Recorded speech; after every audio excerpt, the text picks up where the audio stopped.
Okay, so this comparison does not have to be that complicated. The iPhone 12 mini and the iPhone 12 are one and the same, with a few key differences that separate these two 2020 iPhones. The iPhone 12 mini starts at $729 for 64GB of storage, and the iPhone 12 starts at $829 also for 64GB of storage. So for $100 more, what are you getting with the iPhone 12 that you're missing from the iPhone 12 mini? Let's talk about it.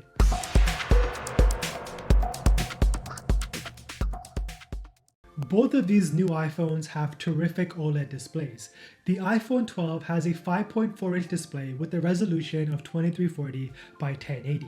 Meanwhile, the iPhone 12 is rocking a 6.1-inch display with a resolution of 2532 by 1170. So not much of a significant difference where the resolution is noticeable to the naked eye. Now, if you are consuming a lot of media on your phone like Netflix and YouTube, the bigger display is obviously the way to go. You do get more screen real estate, so media consumption is a much more immersive experience on the regular iPhone 12. I'm not saying that you can't consume media on the iPhone 12 mini, but this notch does become much more noticeable, especially when you are consuming media because it's the same size notch that's found on the regular iPhone 12, but now it's in a much more smaller form factor, so it does become that much more noticeable. Quickly before we do continue, if this is your first time visiting the channel and you want to see more iPhone related content, including my full iPhone 12 mini review, then leave a like on this video and do consider subscribing to the channel for more content just like this. The iPhone 12 and the iPhone 12 mini are designed the exact same,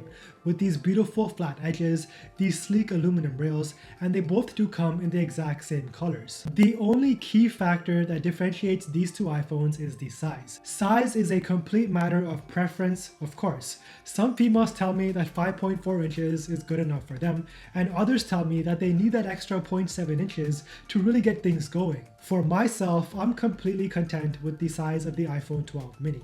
This is the perfect size iPhone in so many ways. It's the iPhone that I've been asking Apple to make for a very long time. It's super easy to use with one hand, everything including the control panel is within reach, and you don't experience any discomfort when handling this phone throughout the day. More importantly, the iPhone 12 mini is almost 1 ounce lighter than the iPhone 12, a difference in weight that you can feel with these phones while you carry them around. The iPhone 12 is a tad bit harder to handle, I find.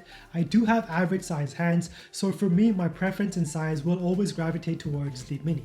There is no question about it, you do get better battery life on the iPhone 12. Although I was surprised by the screen on time I was getting on the mini. I've been able to average around 5.5 hours of screen on time consistently throughout my days, which did in fact surprise me. Keep in mind though, this was on a 4G network with casual use. What I mean by that is I was watching a few 10-minute YouTube videos, texting on WhatsApp and Telegram, and scrolling through social media throughout the day, all while taking a few pictures here and there. With the same usage on both of these devices, I was consistently getting around 7 hours of screen on time with the iPhone 12, and as I mentioned earlier, 5.5 hours with the iPhone 12 mini. So about like an hour and a half difference of screen on time, give or take.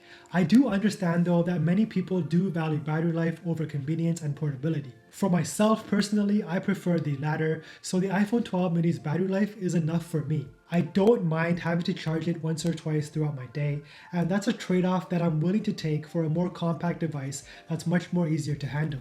But I do strongly believe though that MagSafe battery packs are coming, either from Apple or a third party, and it's going to change the way everything works. The concept is just like the MagSafe charger, where you just magnetically attach it to the back of your device for some extra juice that's required to get you through your day. These are most certainly coming, it's just a matter of when.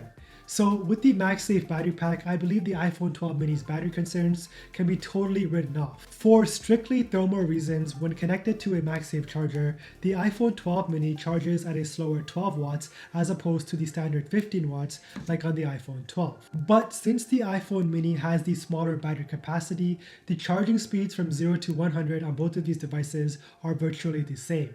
Both these devices share the same versatile camera system with a 12 megapixel wide and a 60 megapixel ultra wide angle camera. They both take great pictures in low light environments due to Apple now using a 7-element lens. Not to mention they both support Deep Fusion and Smart HDR for more detailed images than previous iPhones could capture. I really despise saying this, but the iPhone 12 mini and the iPhone 12 are very evenly matched phones. Which one you should ultimately get comes down to your own personal preference. If you are like me and you want a phone with a small screen and a compact form factor, all while spending the least amount possible and still walking away with key upgrades, then the iPhone 12 mini is the model for you. But if you do need that bigger screen and a bit better battery life, then by all means I do recommend the iPhone 12. So at the end of the day, the only difference between these two phones are the battery life and the size.